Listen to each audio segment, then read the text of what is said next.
I am honored to be up here with 5 of our customers. I don't know, they maybe called it a punishment, but I told them, I said it wasn't a punishment. They asked them to be up on a panel with us just so you all can hear from some of your peers about what they're doing, what's working, maybe what's not working.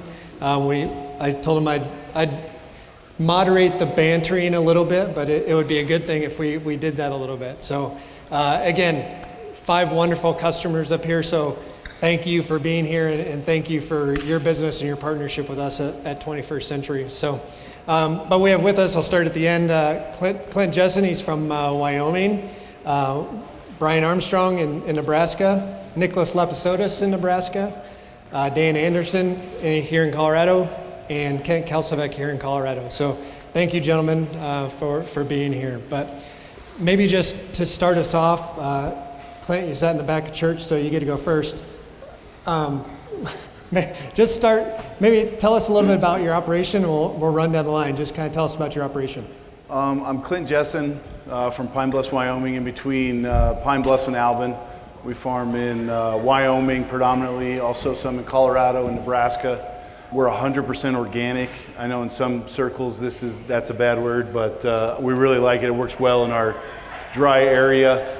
We also own Jessen Agribusiness, which is a grain elevator, Lindbergh, Wyoming, that we run product through and out, in and out for organics. And we farm wheat, beans, corn, peas, barley, hay, anything that will grow in our area. And so, yeah, I'm happy to be here. I'm honored to sit at this panel here. I got the email with everybody's name on it, and I was like, whoa, why did I not pay my farm plan bill? And so I appreciate the invite. Yeah, thanks, Clint. Brian? I think we all feel that way. Thank you. Good morning. I'm Brian Armstrong. We farm in Nebraska, just outside the Oglala store in Big Springs. I get to farm every day with my father and my sons. It's a pleasure and an honor to be able to do that. Came back from school and joined Dad, and been there almost 30 years now. So we're diversified. We get to use an awful lot of this green equipment you see out here. Fortunate that way. Thanks, Brian. Nicholas? I'm Nicholas Lepisotis. I farm in Bridgeport, Nebraska with my dad and my uncle and my cousin. I'm a 4th generation farmer. All of our ground is within Morrill County in the Panhandle, so we're pretty fortunate there. We don't have to travel too far. We grow corn, sugar beets, wheat, alfalfa, rye, and we have a couple of feedlots. Dan Anderson. I'm a 3rd generation family farm. We operate all within our family right now. A combination irrigated dryland farm around Haxton, Colorado. Primarily corn. On a lot of stuff, we grow all of our wheat production goes as certified seed production to other producers around the area and within a large geographical area. We're all no-till. You know, just I tell people that I feel lucky these days. I'll be 59 years old in April, but I've got a daughter, a son, a son-in-law, and a nephew that are home farming right now. You know, and so my job has changed in not only how, you know, from managing the farm, but also how do these young kids fit into the farm, what their skill sets are, and our emphasis toward technology is, I mean, it's amazing now with the young kids around. So glad to be here. Thank you. Thanks, Dan. And finally, last but not least, Kent. Yeah, Kent Kalsavec from Kalsavec Farms. I'm fortunate enough to lead the JGS group, which is part of 4th generation. So I have the pleasure of being able to lead that group through 4 generations. We have some of the 5th generations back on the farm, and actually I think we have some 5th generation participants here today. Our farm is basically a dry land, small grains operation, much like some of the others, where a lot of no-till. With some very specific tillage that goes on for specific reasons, but mainly no-till. We raise a little bit of wheat and then a little more wheat, and then some corn, milo, millet, small grains crop. I think one of the big things that we look at is to be honest, in its simplest form, is how do we raise more earthworms? How do we produce an environment that keeps the soil healthy and so that we can continue to raise crops that traditionally haven't been able to be raised in our area? So fortunate enough to have family, but as well we have about 15 employees that are dedicated, and it's events like this that helps us understand where we're at in the production system and in the cycle. So it's always good to be able to share, get together, collaborate, see what's going on, and yeah, honored to be on the panel.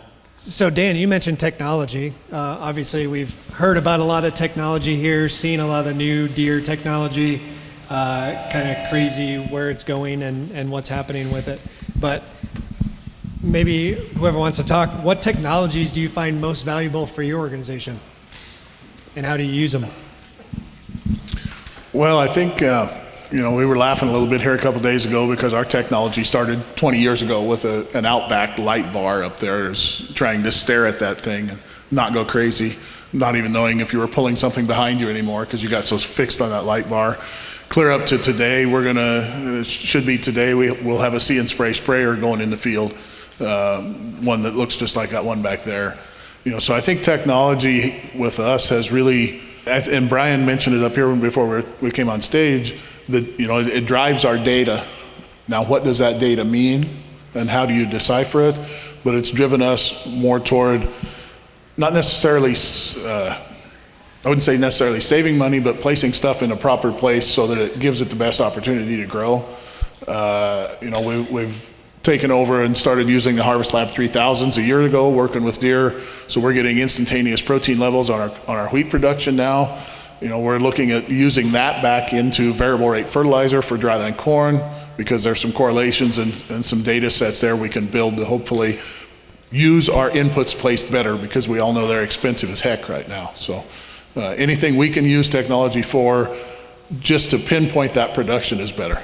I guess kind of talking about pinpointing things, on our operation, we soil sample, all of our ground is irrigated, so we soil sample every single, or not every single acre, but every field that we have, and we're building fertilizer plans based on those soil samples. So for us, we're not only doing soil samples per field, but we're breaking each pivot down by each quarter, so we're building a prescription or fertilizer plan for each quarter of a field. So for us, it's really nice to be able to use, the variable rate technology, especially when we're strip tilling, to be able to apply different rates of fertilizer. So when we come in with the planter, we can just do a, flat rate 2x2 starter, and then whatever's left in the balance, we can just inject a flat rate instead of having to go out, move the pivot a quarter of the way around, stop it, change your rate. All that kind of stuff takes time. So the more you can utilize putting the right stuff in the right place, the more efficient you can be, and like you said, hopefully put the right stuff in the right place to get the best yield. And sometimes it doesn't work that way, but with all the data that you're getting these days, you can decipher it for yourself whether what you're doing is working, and that feedback's instantaneous, which to me is extremely valuable. I think for the Armstrong farm, one of the valuable tools we use every day would be data sync and machine sync. We're fortunate enough to bring a lot of equipment in and roll it back out, so we're continuously bringing new equipment in. Data sync seamlessly moves all of our operations center to that equipment. When we go to the field, it's there, it's ready to go. We're no longer grabbing a USB and moving data from one place to another. And able to share coverage maps between multiple pieces of equipment, multiple combines, multiple sprayers in the same field is very valuable for us in the way we run our operation. I guess I took a different approach to answer this question. I'm going to say my most valuable piece of technology that we use daily for our organization is my phone. And that equates all the way back to the information that's on it. And I think technology for us on our farm is used mostly for communication, whether that's with an employee, whether that's tractor to tractor, whether that's op center. Communication is key, and that technology has saved us more money in stupid, simple things. All the guys can get on op center and see that so-and-so needs fuel 40 miles away because they can access that via op center and they can communication and our phones and all the apps that are on it are absolutely key, whether it's raining on one side and a weather center app or something like that. But I think that is probably the greatest invention. I know it's not made by John Deere yet, but that's my answer. What I jotted down was, around that fleet maintenance or that fleet management side. So from my perspective, our farm is a little bit stretched out, and so a crop tour may take a couple of hours, but really it needs to take a couple of days. And so with the ops center and the fleet management side of it and fleet syncing, we can see what's going on simultaneously. You can see it live, and so from the view of looking at the overall synchronicity of our operation, that is the most valuable that I've seen it elevate so that it's scalable. Thank you. And good segue into the next question that I had. Talking about, I helped present a class on machine connectivity this morning, and so what do you all think is the most valuable piece of having your fleet connected? You have a better haircut. You can go first. The most valuable part of that is to gain those synergies all the way through, because independently, many of the operations don't make sense. And so if we can bring together where the logistics need to be and monitor where the logistics are, and the timing of that can drive such a level of efficiency that's difficult, and that everybody has the power of that in the palm of their hand and can see that. So somebody who's maybe in a planting operation, if there's simultaneous harvest operations going on, they can recognize the workflow rapidly and really elevate that efficiency level and the utilization of equipment and resources. Next haircut. Thank you. I guess for us, we even included non-John Deere equipment onto our ops center, and I watch it like a video game. My wife makes fun of me. I'll come, even if I'm sneak home for dinner or something, I can see where everybody's at, where everything's going, and still be able to manage my operation, and I don't physically have to be in the field. It's just absolutely fantastic to be able to have that piece of management in the palm of my hand and be able to see who's doing what, why is something stopped, why is something moving, where the trucks are at, where the fuel that's supposed to have been delivered an hour ago, why is it not there? And so it's just amazing to be able to have that technology and then utilize it. And I'm sure that there's a lot of things that I underutilize within that service that I'm still learning and growing as well. And as John Deere releases new stuff that gets on there, to be able to use that as a management is just time saving. Ditto. I mean, I would say the efficiencies, the least movement that you can have across an entire operation, the more efficient you are, you're going to make more money in the long run. You're just going to have people where they need to be, have equipment where they need to be, and it's nice. I mean, we'll have John Deere call us sometimes because we'll have a tractor throw a code, and they know it almost before I do when somebody else is running it because they haven't communicated to me, but John Deere will contact us and say, is everything all right? There's just some great efficiencies to that whole process. Being able to remote diagnose issues. Not that a Deere tractor would ever break down, but our service techs, they can find us. They can come right to the field where we're at without a lot of questions and not a lot of extra time. And time is valuable, as you all know. I should have started talking before you because you took what I was going to say. I spend a lot of time. I got two guys over here that I RDA in a lot. I mean, they can agree. I spend a lot of time RDAing in, helping, because I'm usually running a tractor myself. When we get into the spring, we got a lot of tractors moving, so having that feature to be able to see what they're seeing, and half the time I can't figure the problem out, but at least I can understand what they're seeing, and maybe relay that to the local dealership and get information and try to figure it out. The other thing is, we try to cover as much ground as I'm sure everyone else does in a day. So just moving, vehicles around. It's nice to be able to pull it up and say, hey, he's got 5 acres left. I'm going to grab a guy. We're going to go out, move the pickup, and everything's going to be ready to go. So just anything you can do like that to save on time is huge for our operation. And we look back at past operations that happen all the time. We're in the seed wheat business, just to make sure what was planted on a piece of ground or what was sprayed. So it's kind of the whole operation center is very, very good anymore to allow us to know what's been going on that piece of ground for several years. Clint, you start off, and I love your answer about what technology is the most valuable. And Dan, you just talked about the operations center. So how do you use the operations center or any other off-board type technology on your farm, and what do they do? Beyond operations center, all of our pivots are set up with AgSense. It's the best way to be able to tell what's going on, get warnings that, if something's stuck, if something's going on, if you would lose a well, if something goes down. We're also set up with several weather stations in the AgSense system. So, we can tell if it's raining somewhere. We can tell if we don't need to go someplace, we'd take a tractor or combine, whatever.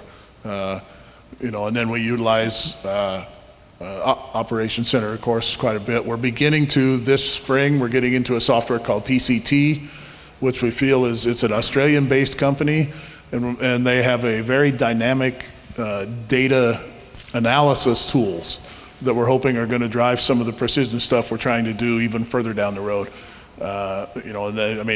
Ask us a year from now, but I think we'll be, just from what we've learned about so far, I think it's going to be really exciting to use. Well, I think one of the beneficial ways that we use the Op Center, say off farm, is coordinating with our crop insurance folks. All of our crop insurance, from planting data to harvest data, is all based on the Op Center. They come straight in, they pull all the data, they have accurate acres, they have accurate yields.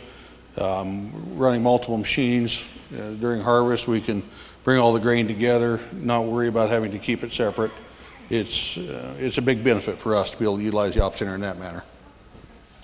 Yeah, just all the data that's in there. Everything from creating boundaries, making sure your boundaries are accurate year after year, same guidance lines. Just knowing for sure what we're going to be doing, just the planning capabilities of it is fantastic. And then I don't get to be in the office quite as much as I like to, for 9 months out of the year, but in the wintertime I spend a lot of time in the office, reviewing, going over yield maps and saying, okay, why is this part of the field not yielding like it should, or what's going on here? And then using that to actually be proactive and try to fix certain areas of the fields and doing those things. I don't know, honestly, I spend more time on Op Center than I probably do anything else. I'm a big Op Center. I agree. We also use additional software. I wish that there could be some kind of integration, and maybe there is in the future, in terms of, we use a software called Farm Logs that reports our rain data, and we use that as also another management tool, that we don't send a guy far away when we know it got a half-inch of rain.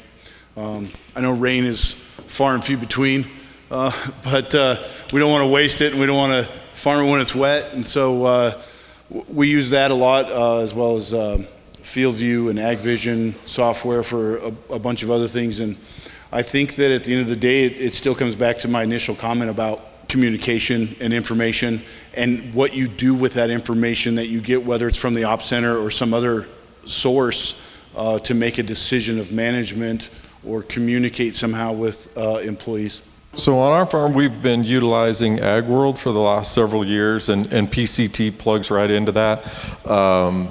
It allows for that data manipulation and management of it, and then to be able to go ahead and put together your prescription maps, and so those can be pushed right out. But it allows, through the Op Center, that information to be data streamed right out.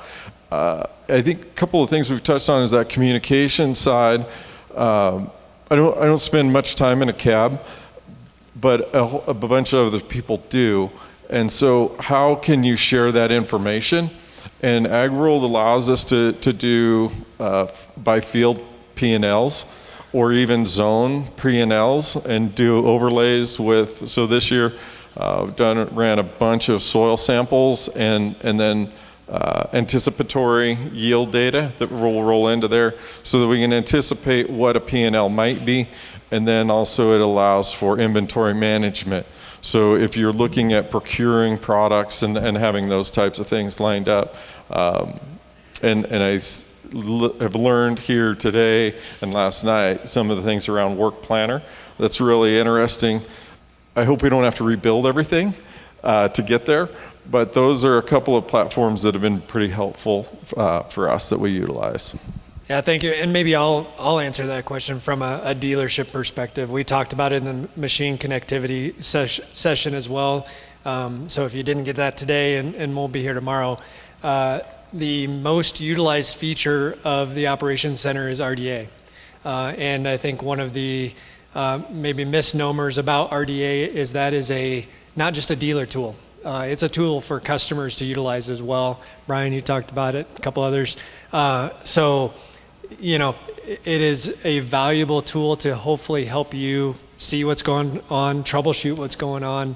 Dan, I loved your comment about getting a proactive alert that we find out before you do. That really makes my heart happy, because that is one of my biggest goals, is to be able to proactively support all of our customers, and all that's enabled through connectivity and through the operations center.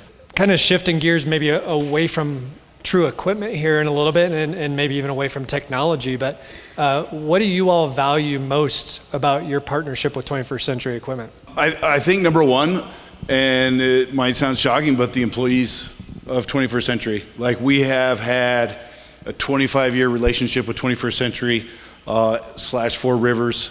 I bought my first tractor from Gary Osborne in 2003. And when I say employees, there's been a lot of mentorship along the way, particularly from the salesman's point of view of, you see a very expensive combine, a very expensive tractor, and as a producer, you see the price of commodities and you ask yourself how.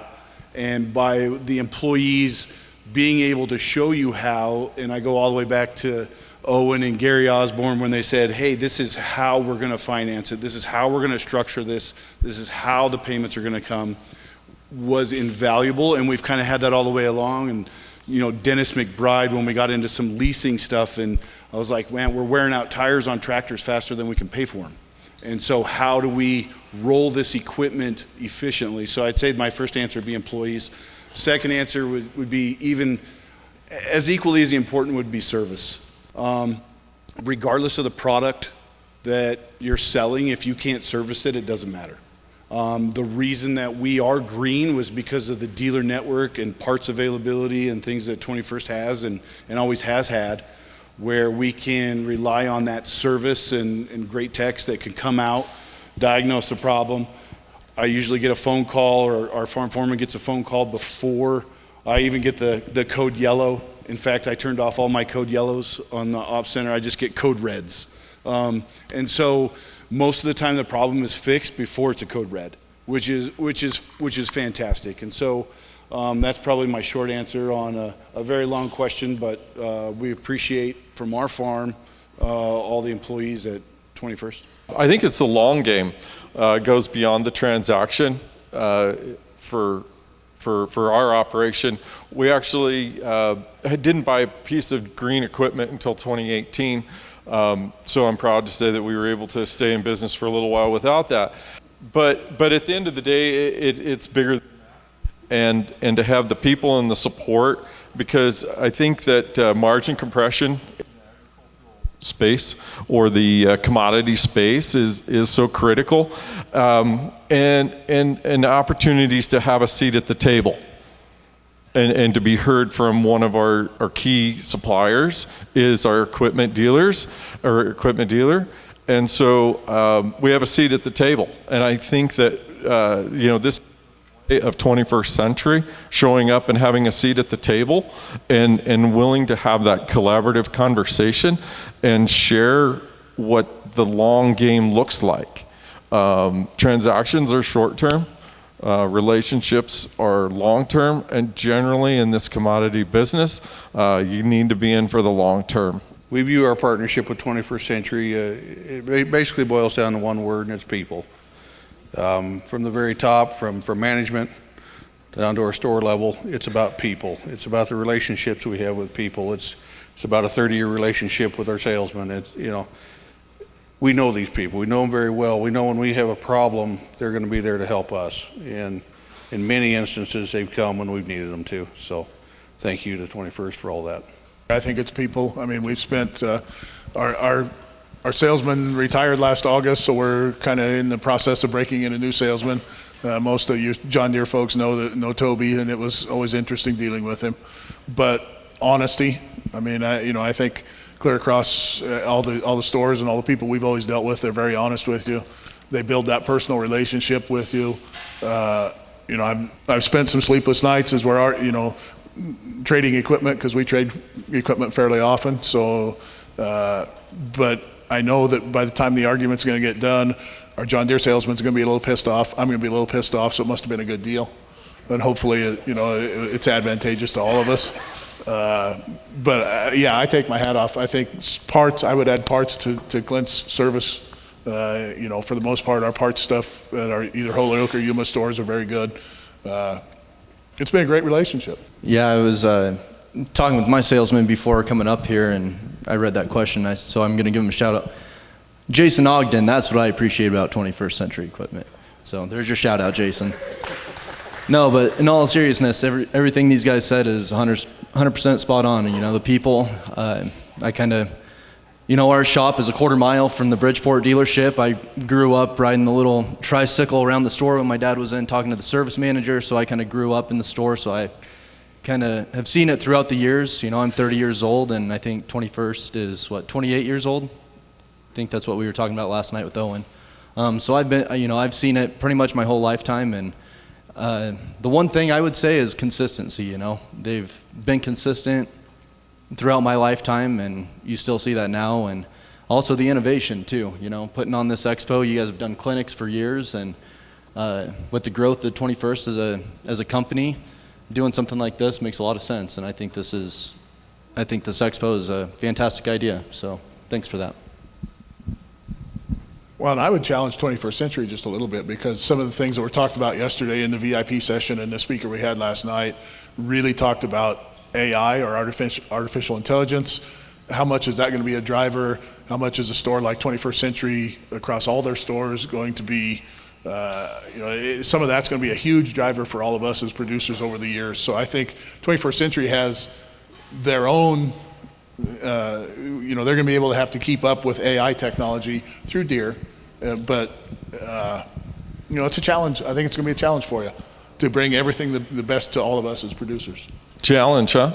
So I think 21st Century challenge there. I think there's a group of folks from John Deere in the room, and the challenge there as well. I think when we started having conversations, we looked at bridging the gap between dealers and manufacturers, and who's on the team, and where are we going? Are we all going there together? Is it the dealer, the manufacturer, and the producer? And that's the bridge that I think is critical, because if you leave anything out of any kind of supply chain and they don't have representation, there's a void. And I think in our conversations today and last night, is John Deere dedicated to the technology, dedicated to the dealerships, and dedicated to the producer on what we do with the technology. And is it there? Do we leverage it? Does it somehow be monetized? And so I'm throwing that out as a rhetorical question, but this is a display that there is a commitment behind it. So that transfers into your other question. So you're doing a good job. Thank you for that. And again, I'll maybe answer this from a dealership perspective.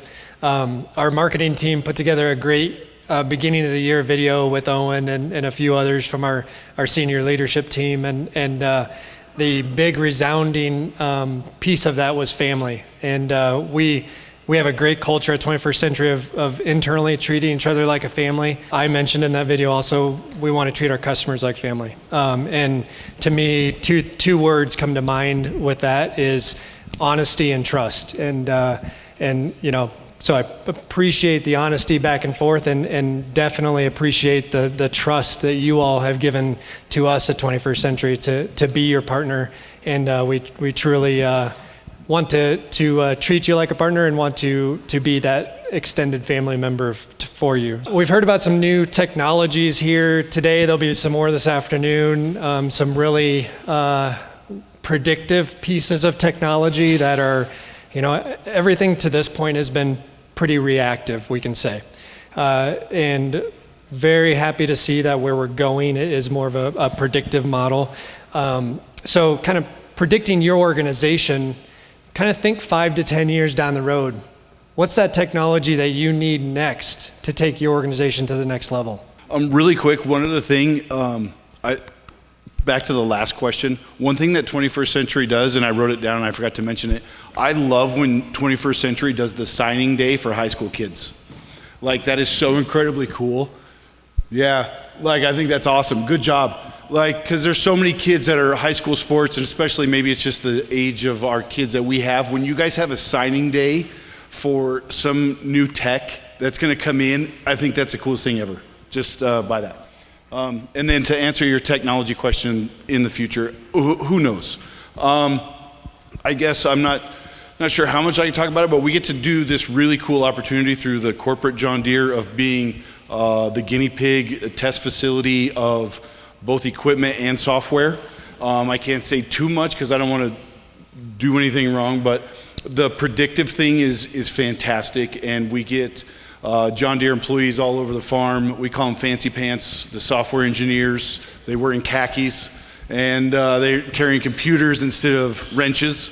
And the things that are coming in the future that we get to like beta test and play with and work the bugs out and sit and have a combine down for 20 minutes because it's buffering.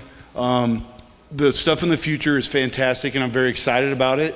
And to be able to see where it's going to go, I know that full autonomy and labor, and it kind of goes back to being efficient and cost savings. The future is bright, and to be able to integrate all of that into your entire farm is very exciting. What we've seen in the last 10 years is incredible. What are we going to see the next 10? What are my sons going to see the next 30 years? It's mind-boggling what's coming down the line at all of us. Just trying to keep up, I think, is a big question for us. Is how do we keep up? How do we integrate it? How do we make it efficient? How do we use it and make best choices with the technology on our own farms? How do we integrate all the data to make good decisions? That's what I see. I don't see a lot of new equipment that's going to change the world, but technology will. And how do we best utilize that for all of our own good? Yeah, I'll share what I'm really excited about is AI 2.0. And it's not the artificial intelligence, it's the authentic intelligence where we kind of are able to sort that information in a better and different way. Where you look at AI today and the learning that's out there, it's at infancy stage. And so as that matures, and then taking that level of data, oftentimes like on our farm, you think about being boots on the ground for like 30 years to figure out how to properly crop scout and see things and know what the right decision is, and to have the technology out there that can learn 30 years of experience and compress that into 6 minutes and then be able to do it across the field at 15 miles an hour repeatedly every day I'm really excited about that. And I think I saw a slide that we only have to wait like 26 months and that'll be completely all automated and on our machines and on every one of our farms in 26 months at half the cost. Is that right, Mike? I'm going to kind of touch on what you were saying about 30 years of experience. When you said that, I sat here and I thought to myself, I've had 3 employees retire in the last 5 years, and I've got another one who's a couple years away from it. In that 7-year span between those 4 people, I lose 150 years combined experience.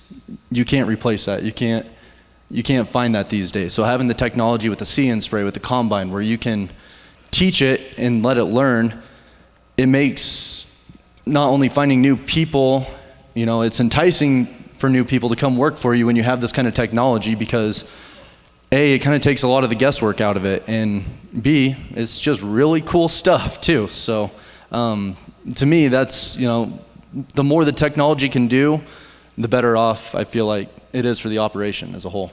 I would agree. For some reason, over about the last 6 months, I've started, as I drive, as I do stuff, I've started listening to a lot of podcasts about AI. You know, I think as you look into the future, our first shot across the bow is going to be the machine learning and the See and Spray system. You know, the combine stuff, I'm excited to move up one of these days and start using some of that. I think it's going to be phenomenal. But back to the AI, you know, that is going to change things not on a day-by-day basis, but almost exponentially as we move forward. You know, and I think it's going to be very, very difficult for us as producers and for John Deere and to make sure that everybody's educated along the way, because that exponential change in that's going to make it very quick.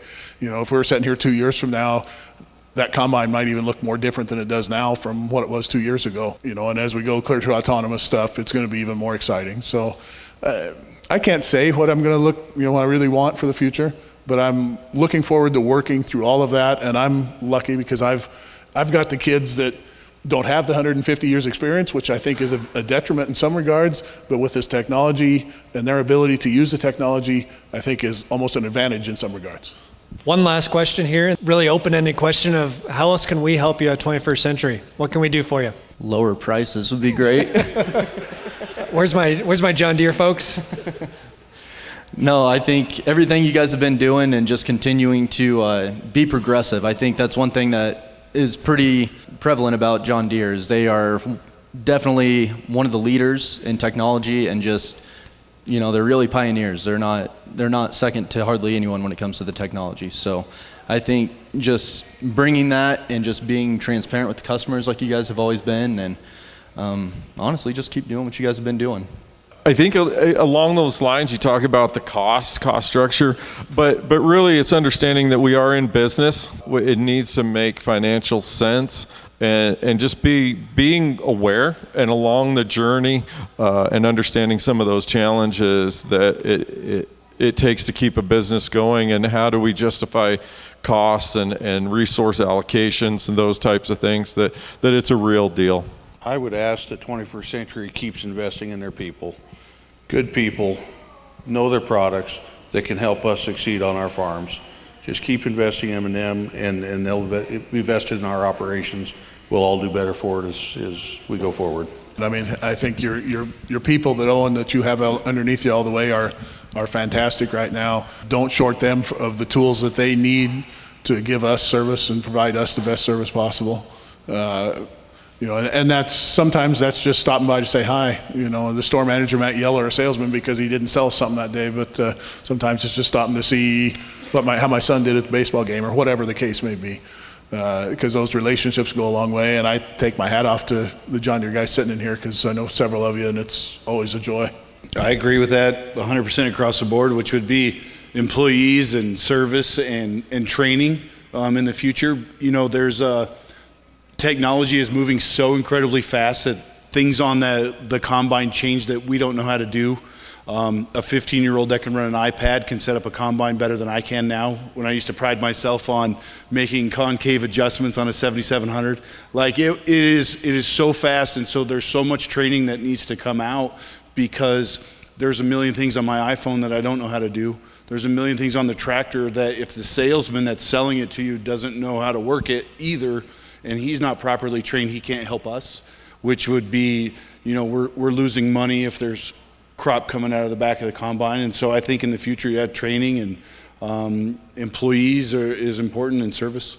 Appreciate that, and you know, we will promise to continue to be good partners and keep our things going. So again, Clint, Brian, Nicholas, Dan, Kent, thank you for your partnership. Thank you for helping us out here today. Hopefully valuable for you all to kind of hear from your peers' perspective what's happening, and good pieces about the technology, where we're going, and what types of things we can do to continue to further advance our partnership together. So again, thank you for being here today. Thank you for taking the time to do this. Nicholas, I'm happy to hear the comments about the event. This is our first time putting this all together under one roof. So if you have questions, guaranteed there's an expert in this room that knows the answer to it. So please utilize this opportunity to get that question to the right person. And if you don't know who that is, please look for somebody in the what do we call them, a penguin outfit here. Look for one of us and we'll get you the right person to help you out. But enjoy the rest of the day. Thank you.